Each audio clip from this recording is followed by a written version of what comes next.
Truth-Driven Thinking number 89, The Humanist Approach to Happiness with Jen Hancock.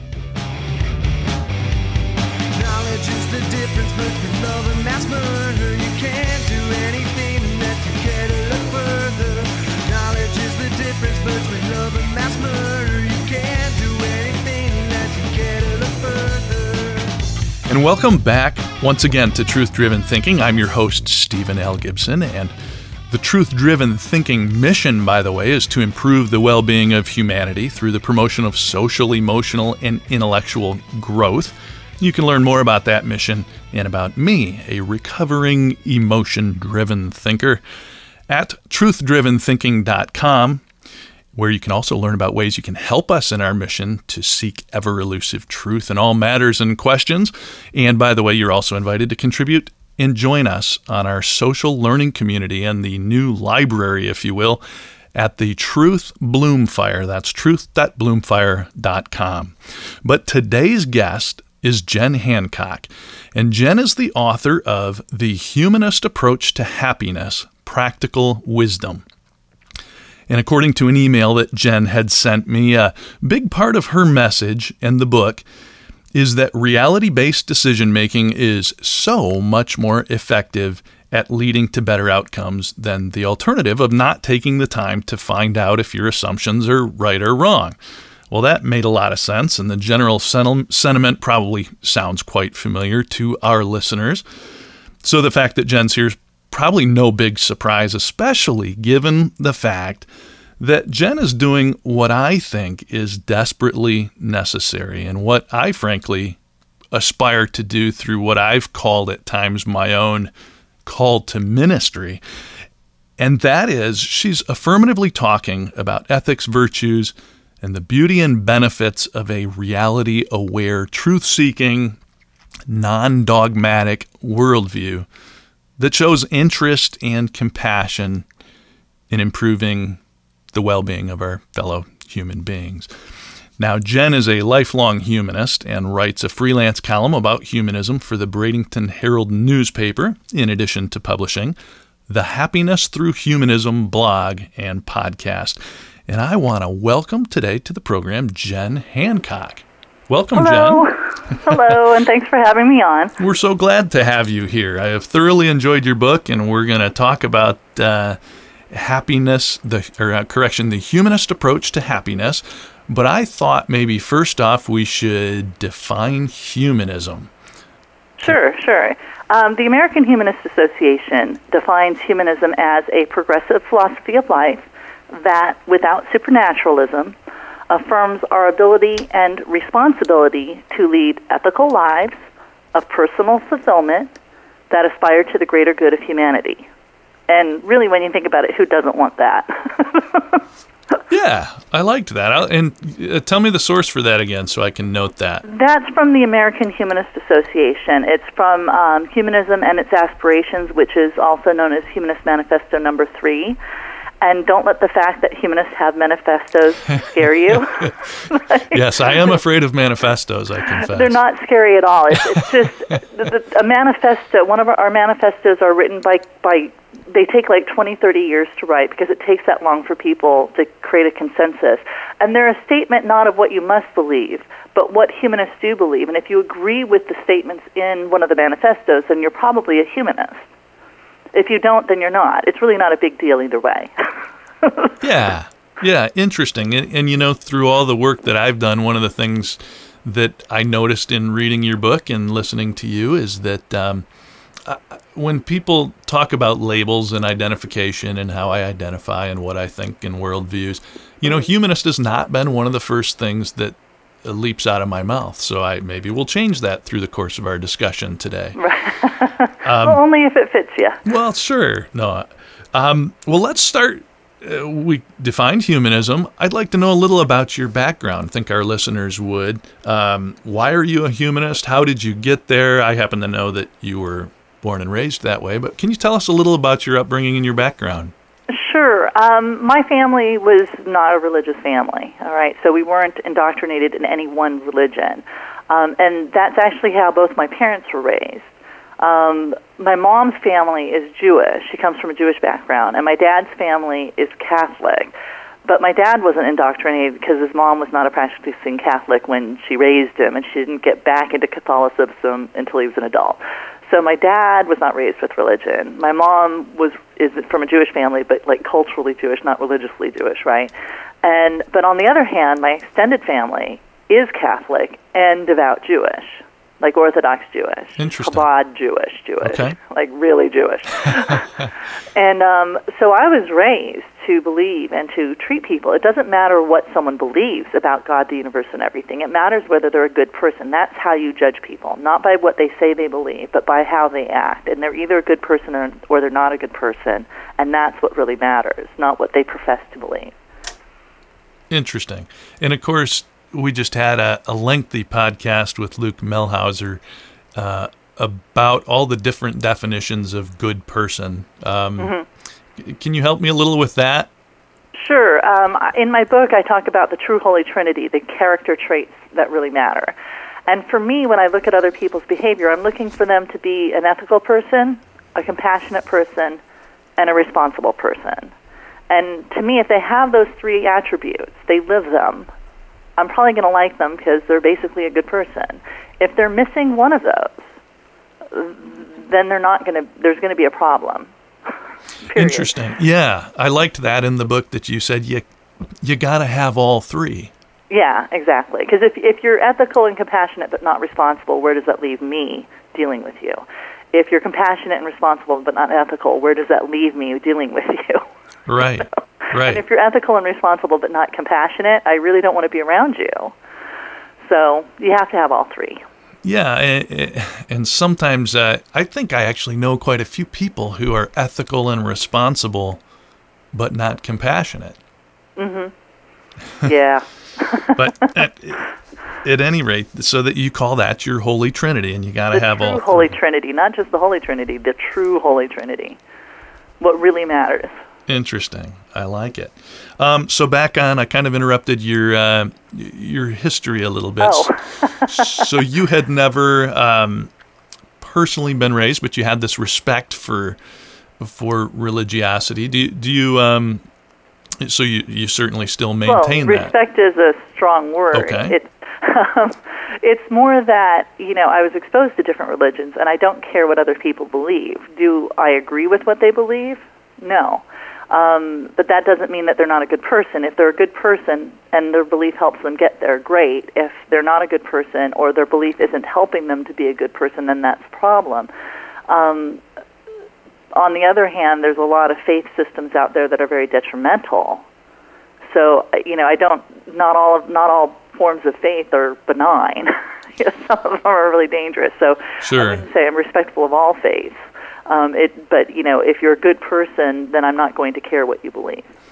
And if you had That's a better way to describe it. Okay, yeah, fair enough. If you had a religion that was ethical and responsible and maybe claimed to be compassionate but was insisting that you die if you didn't believe, then we'd probably lump that under the compassion as being missing there, I would assume. Yes, exactly. Okay. Exactly. Right. And I wouldn't necessarily respect that belief or, Sure. want to be friends with people that held that belief. So. Sure, fair enough. So, okay, so you never had, per se, any kind of deconversion experience. You have just been raised in this kind of secular humanist a mindset. Fair enough? Right, exactly. Okay. Oh, yeah. Yeah, and, when I realized at the age of 17 that I didn't believe in the existence of gods, there wasn't anyone for me to come out to. No one cared. Nobody cared. No one cared. It didn't even cross my mind that anybody would care, that it would be an issue. I mean, it seriously wasn't an issue. Religion in my family is a private matter. It doesn't, it matters to you as an individual and no one else in the family. What my family cares about, and my extended family as well. Everybody I knew and grew up with. It matters how you behave. Whether you're a good person or not is what matters. What you believe is not relevant to anybody. And I'm always fascinated through different experiences or different cultures. And one of the things I got from a lot of the feedback. I had a novel that called A Secret of the Universe that is very much about epistemological questions, how we come to know what we think we know, Right. And especially how these beliefs, these faith beliefs, conflict. I mean, this is no mystery from the Right. the muddying of all the Middle Eastern issues, and that always interests me when there were a few people that said they said they loved the book, found it fascinating. That's a work of fiction. And said that, they never even realized that some people might live in a conservative Southern Bible Belt or West Michigan culture whereby coming out not believing would even have crossed their mind as an issue. In other words, I find it interesting that here in our little country of the United States of America, which I think of as heavily Christian-leaning, certainly, but you're expressing what others have, that it just wasn't a big deal where you were raised or in the culture you were raised in. Well, even, I live in the South. I live in Florida, and it's really not much of an issue here either. The number of people for whom it is an issue is really, I think, kind of small. I meet people all the time. I've got a 5-year-old, and I'm always meeting people with him, and I'm open about my atheism. I'm open about my humanism, and I've never been treated badly by it. I've never been ostracized for it, and I made quite a number of new friends because of it, because people are so thrilled to find someone who's willing to talk about ethics without the baggage of their religion or anybody else's religion, just ethics for the sake of ethics. So I meet people all the time. They're absolutely thrilled to meet me. Oh, no question. As an openly sure. non-religious person. For me, yes. I look at it and I think, why would there be a problem coming out as a non-religious person when the overwhelming majority of people don't care? Well, I would argue, I have the same experience, but I would far from say the overwhelming majority where I come from, and I guess that was my only point, is there are pockets of so many different experiences. If you're raised your perception of the world is so heavily skewed, not yours, but our perception of the world is so heavily skewed by our culture and experience that we tend to think everyone has an experience like ours, as do I. So Right. And I hear that a lot sometimes, about, people afraid to come out because of the community that they're in, and it seems like everybody that's around them is really, really religious. But then on the other hand, they say on the times that I've been open, I've been received really well. So I think a lot of what happens is we're scared of what the reality might be instead of finding out what the reality actually is.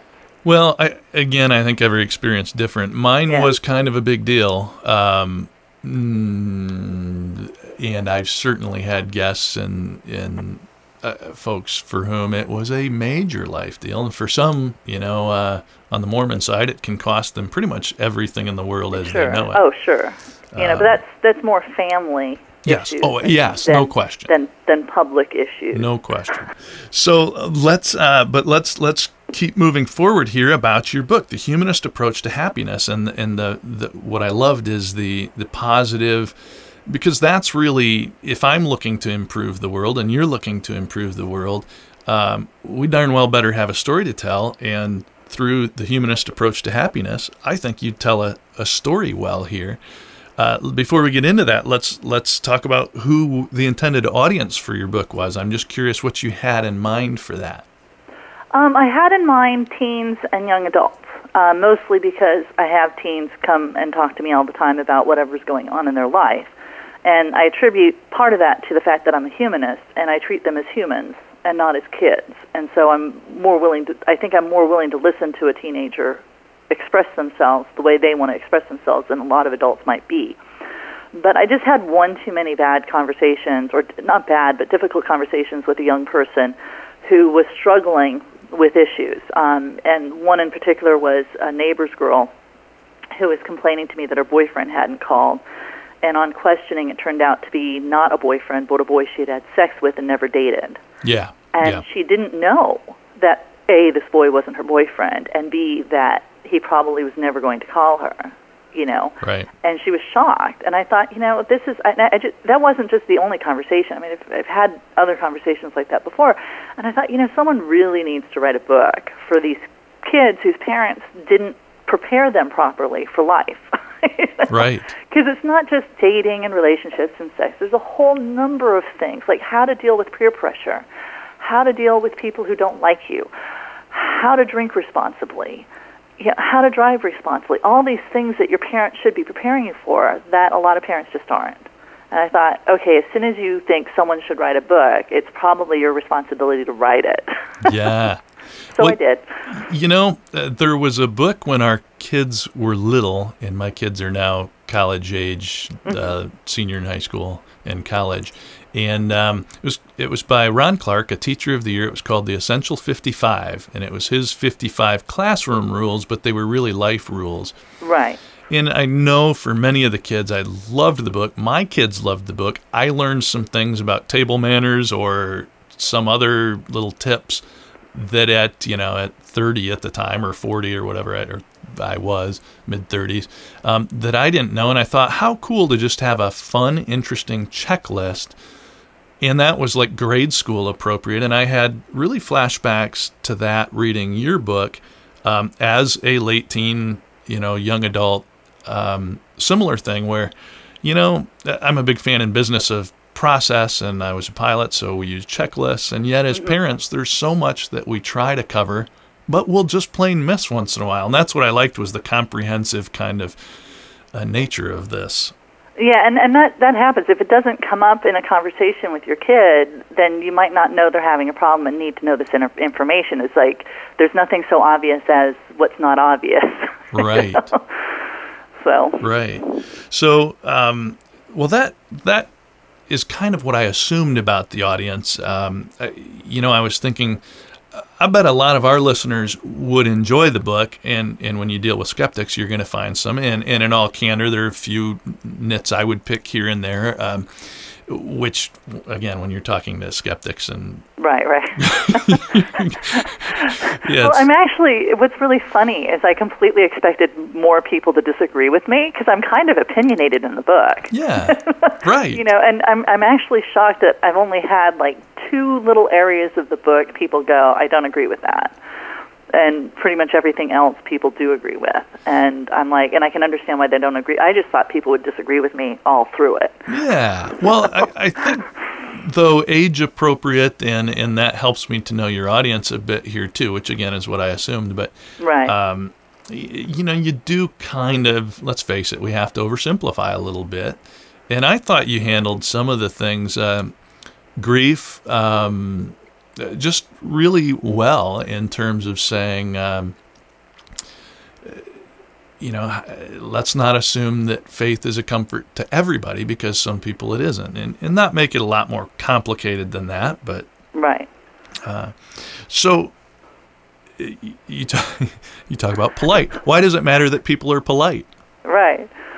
Well, because as my dad always says, if you want to slide through life, try being nice. It just greases the wheels of interpersonal relationships. There's no reason to make those, a trip to the post office more difficult than it needs to be. Everybody there is just trying to get their stuff done. And by being polite to everybody, you just make it that much easier for everybody to get their stuff done. Plus, and here's the added bonus, you feel better about yourself afterwards if you don't lose your cool. Yeah, isn't that the truth? Yeah, exactly. It's like, if you blow your top, do you feel good about yourself? No, it's when you're in a difficult situation and you remind yourself to be calm and compassionate and nice, that you leave that thinking, I'm an awesome person. And you'll get the, and I never liked this criticism of religion, but sometimes you'll hear people say, well, isn't that being fake? No, it's not. Being polite is not the same thing as showing respect. Agreed. You don't have to like people to be polite to them. Agreed, totally. It's not the same thing at all. So no, I don't think it's being fake. Not when you practice it. I don't feel like I'm being fake anytime I'm practicing compassion and being nice. Absolutely. It's just being a good person. That's what it is to be a good person. Period. You can decide I'm not going to be a good person. I want to be a mean and angry person, and that's fine. You can go through life that way, but there's consequences. You know, I've decided I want to go through life being a good person, and to me, part of that is being a nice person and being a polite person whenever it's humanly possible to be so. And let's face it, it's not always easy, and it's not always possible. So. Yeah, and it's cliche, but it is contagious as well. Oh, yeah, absolutely. Absolutely. Well, I'm going to set you up with a softball question here that'll sound like I'm being rude after talking about being polite, but Jen, I'm curious if you're a dork. Yes. Can you elaborate? Full on geek. Weird, whatever you want to say. I was joking to my husband the other day that, you know, when I'm old, I want to be referred to as that eccentric rich lady. Yes. Oh, that's a great goal. And my husband's like, well, you've got eccentric down. Well, now we just got to work on rich. And the reason I asked this is there's a chapter on being a Right. dork, and elaborate a little for us, if you would, on what that means. In order, you know, the premise of the book is, okay, everybody wants to live a happy and fulfilling life, right? I mean, who doesn't? Well, how do you do that? Well, a big part of that is being comfortable with who you are as an individual. And there's so much pressure on us, and pressure we put on ourselves from outside of ourselves, from other people and groups we're in and communities, and what we think those communities might want of us versus what they actually want of us and things like that. And to a certain extent, we're always guessing about how we should behave in certain situations, and we almost always guess wrong, and it causes a lot of stress, and it's not fun. And the What a Dork chapter is about acknowledging, look, you're a dork. You are going to make social faux pas. Hopefully you'll minimize those, but we all make them with the best of intentions. As soon as you recognize, look, you're a dork, you know, it frees you up to take the stress off of yourself. You don't have to be perfect. You're a dork. Everybody's a dork. You know? And the people that are complaining most about social faux pas are the ones that are trying to hide their dorkiness the most. You know, so it's just a way of understanding who you are and freeing yourself up, because the advice that's always given is be yourself. Well, great. How do I go about doing that? And the chapter What a Dork is about that. And it's not just giving the advice. There's actually exercises you can do to start practicing this for yourself, to start becoming more comfortable with who you are as an individual, so that when you get in groups, you're less likely to allow them to influence you in a direction you don't want to go. And can you give us one or two of those tips? Well, a big one is to start doing things by yourself. Like go to the movies by yourself. Go to a fancy restaurant by yourself. Go to an amusement park by yourself. You know, do things by yourself and get to be comfortable by yourself. And that does translate over when you're in a group, that you're more confident in yourself. You're more confident in your ability to be by yourself, that you're not as desperate for approval from others in a group setting. And that makes everybody else more relaxed. Yeah. You're not being annoying to them. So, but that's the big thing, is start doing things by yourself. Practice being alone and doing things that you would never do by yourself, and do them by yourself, and get to a point where you're very comfortable and happy by yourself, and that will translate into how you interact with other people when you're with them. Interesting advice. And certainly as someone who used to go to movies alone fairly often, I'm totally with you on that. Yeah. And amusement parks, it's fun to go to an amusement park by yourself, I tell you what. Interesting. That I've never done. Fun. Yeah, I live near Disney, so. Oh, that's cool. That's cool. Do some people watching and go to whatever ride you want to go to, right? That's the thing. You go to whatever ride you want to go to, and you end up meeting people. I've never not met people when I've been by myself.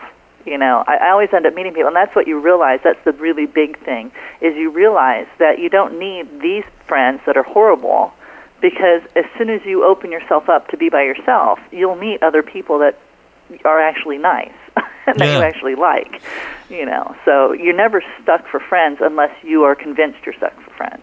And the way to get out of that is to just say, I don't need them. I'm going to go off by myself and learn what I need to learn by myself, and then you'll start meeting people. Good exercise. Good advice. Yeah. Hey, please forgive the brief interruption to our interview with Jen Hancock, but I wanted to issue quickly a call for essays and some submissions for content for our new truth.bloomfire.com website. I am interested in any subject matter expertise that you may have that you'd be willing to donate or submit to share with others at the new site. Certainly quality content of video or of essays or articles is great. I'm also interested in stories. I'll call them deconversion stories, but it doesn't have to be a religious deconversion. I think the power of, as we talked about recently with Luke Melhauser, the power of sharing what it's like to embrace cognitive dissonance and maybe leave a belief system that's near and dear to you, whether that's your political affiliation switches or certainly a religious deconversion, or for that matter, a religious conversion and what that means to you. But I'm opening up the call for that kind of content. If you'd be willing to support us, just email me if you're interested. sgibson, Gibson, at truthdriventhinking.com. Again, sgibson at truthdriventhinking.com. Or you can go join the truth.bloomfire.com and support us a little bit in the process. And that way, and maybe drop me an email as well so that you have the complete full rights to post. And that would just be wonderful. Now, as you obviously know, I've taken some substantial risks in life at this point in order to pursue my truth-driven mission, which is to improve the well-being of humanity through the promotion of social, emotional, and intellectual growth, which also includes sharing with others this beauty and potential, like Jen and I were talking about today, for improved well-being that's available by facing and seeking reality and ever-elusive truth beyond what I would argue are maybe the failed promises of positive thinking and self-help, or even religious dogma that asks us to check our tough questions at the door. So on the way, I'm trying to fund the mission in the podcast through your memberships in part and or sponsorships, and we'll hear more about that as time goes by here. But at the new truth.bloomfire social learning community, it's $8 or $9 a month. Somebody told me that they pay that for a cup of coffee. I find that a very expensive cup of coffee, but I try to stay off the caffeine most of the time working on that.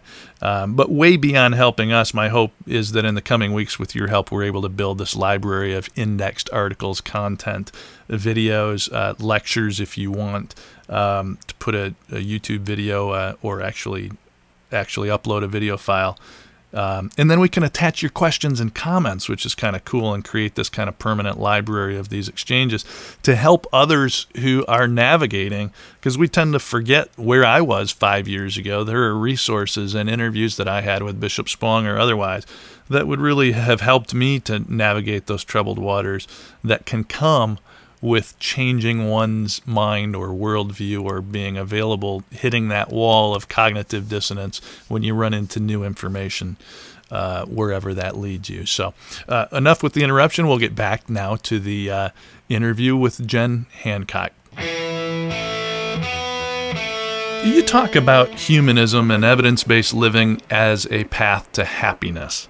Sure. Oh, yeah. And this, I think, is what gets missed. And I'm thrilled you had a couple chapters on it. So, of course, I'll give you the, how is this boring, skeptical thing going to lead me to happiness question? It's not boring. Whoever said skepticism was boring? I think the mistake people make is that they hear the word skepticism and they assume it's a negative thing because it sounds negative, right? But the reality is, being a skeptic means assuming there's a solution out there for you to receive. You've got a problem you're trying to solve. There's a solution out there that will actually work. Your job as a skeptic is to figure out which of the possible solutions is the one that's actually going to work. It's a very optimistic activity. It's difficult, but it's absolutely worthwhile if you actually want to solve your problems. If you only want to play at solving your problems, then take whatever solution is out there. But if you want to solve your problems, you're going to have to apply some skepticism. Yeah, exactly. And this is going to become a hit list of things I enjoyed about your book, but at the risk of sucking up here, you hit on, I used to play golf with a bunch of 70-year-olds every Tuesday afternoon because I had that ability in my schedule. And you have a chapter on respecting your elders that just hit home for me. Why is that so important? because they've been there and done that. I mean, that's the thing that I think a lot of people don't realize, is that whatever it is you're going through right now, however weird and bizarre your situation is, there's a whole world of people who've already experienced it and gotten through it, and a lot of them have gotten through it successfully. And if you tap into that knowledge base,